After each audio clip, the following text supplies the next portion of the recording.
Hi everyone, so today we've got this very special BMW 5 Series to look around. It's a 2009 LCI model, so it is the facelift E60. It's in black sapphire metallic with cream beige leather interior. The only reason why I say it's special is because although it's not an M Sport, it is a very, very high spec car. It's an SE Business Edition. The engine is a 530D. And I'll just show you around the car briefly today just to highlight some features that are quite rare to the E60. Firstly, you might already see there, it not only has the xenon lights, but we have the adaptive bi-xenon headlights here. And also below you can see it has the Night Vision system as well. Currently we've just got a little protector on there because it is quite prone to chips, but behind there you will see the Night Vision lens. Looking at the side of the car, you've got these 17-inch standard SE wheels, which are quite a nice simplistic design, 10 spokes all round. This one currently fitted with winter tyres. We do have folding mirrors with auto dimming, however the glass has been changed, as you can see. It doesn't have the border around the glass. This has been swapped out as someone recently did want to purchase the auto dimming glass off me. As you can see here on the interior, you've got the addition strips, you've got the comfort seats with the full adjustability. So you can also tilt the top of the backrest, so not just the backrest there that will move, but also the top tilting of it can move independently, which is quite nice. And also for extra comfort on a long journey, you can tilt these in, which will be a bit nicer to rest your head on. If we just have a brief look on here as well, I know it is a standard SE despite a business edition, so you do not get an M Sport steering wheel. However, you will also see on the panel here you have the head-up display button, so the vehicle does have a head-up display system, and also then the button for the Night Vision as well. Go around to the other side of the car just to show you again. So we have comfort seats. Now, what makes this superior to the standard memory seats option on the E60 is that you actually get a memory function for the passenger as well. If you just had full electric seats on the E60 but not comfort seats, then you would not get this. You've also got full lumbar support.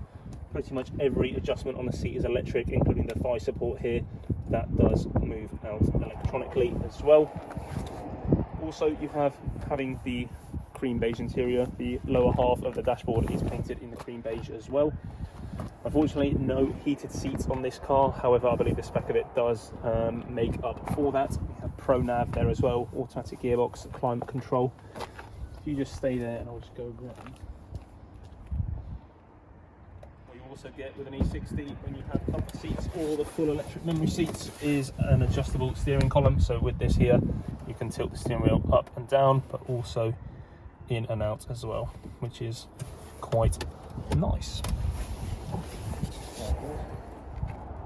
Moving to the back of the car, we also have the rear blinds. So for this small window you can extend that out, and also the main glass portion you have the rear door blinds, which are nice on a longer journey. Now the car does not have sun protection glass, but if you did, then I suppose that would be the maximum sort of reducing light and heat in the interior. If you have a little look inside here, I'll just go around to the driver's side.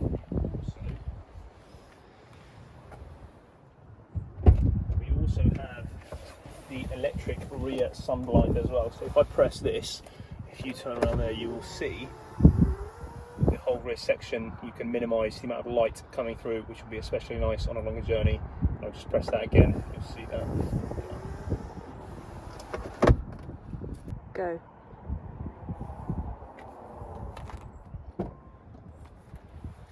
Also, some further options on the car. So, as your standard E60, you have the armrest here in the centre with some storage.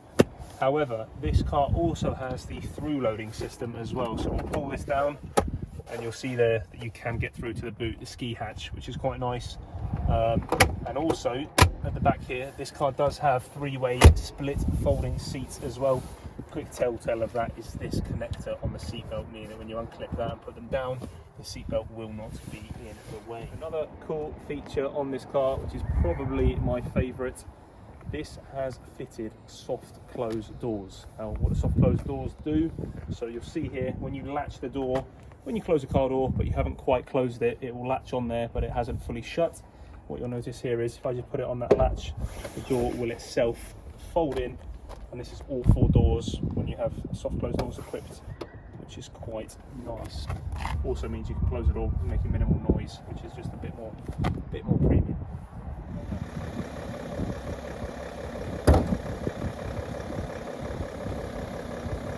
Now look at the engine. I did mention it's a 530D, so we do have a 3-litre diesel M57 here.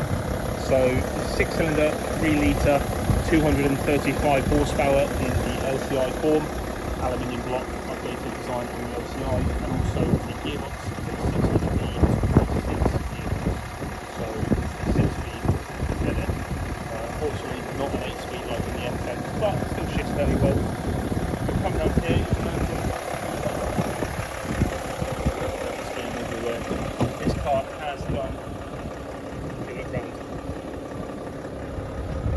This car has done a staggering 200,000 miles, but it still drives very well. We'll go for a brief drive shortly and you can see how well it drives and how smooth it is with no issues whatsoever, no errors, no engine lights, anything like that.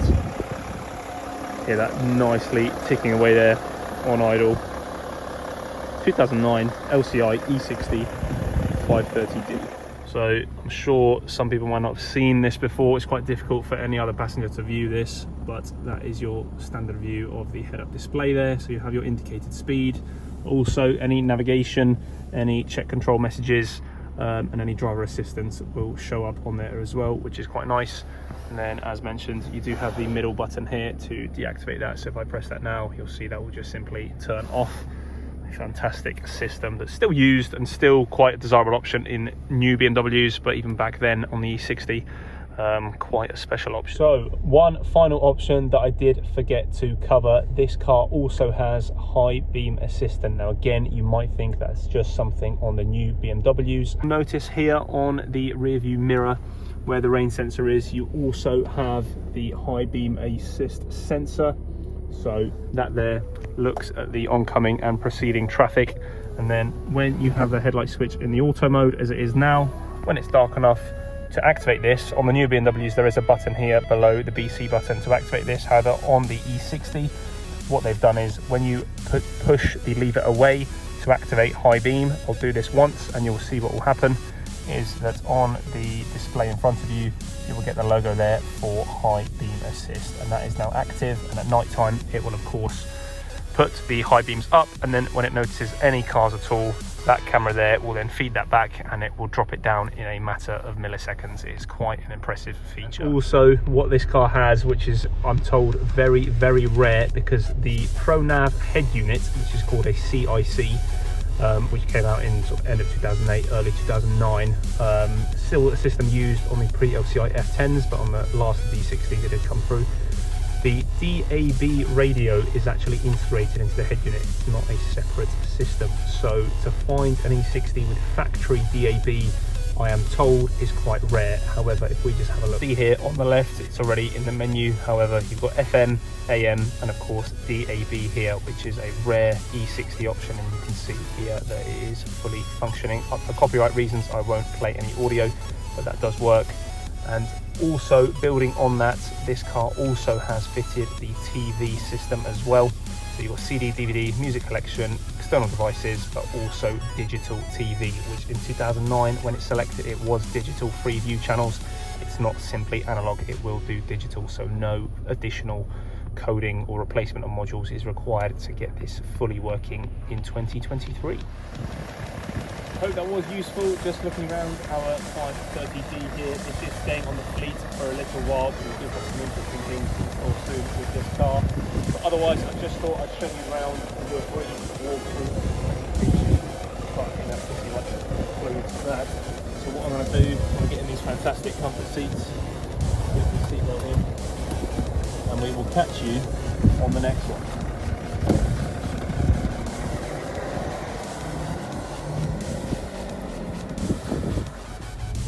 So on the move, you can see here, we're just cruising around in drive here, just joining the bypass. Car is very smooth, no knocks, no bangs, nothing untoward, and especially impressive on 200,000 miles. Now I know, especially in Eastern Europe. You might think 200,000 miles is absolutely nothing, or about 330,000 kilometers. You see here, engine's pulling nicely. The only warning there is the brake pad sensor that was changed by the previous owner. They changed the brake pads, but they did not change the brake pad sensor, so it's quite annoying. I can't reset it until I get a new sensor on there. But otherwise, everything else is functional. The car is not pulling to the left or to the right. You see here we're doing motorway speeds. It's still got loads of untapped power. Economy's pretty good as well. You've got the live MPG dial there. Drives really smoothly. No issues on the braking as well. Just a really nice, comfortable place to be. Great car on the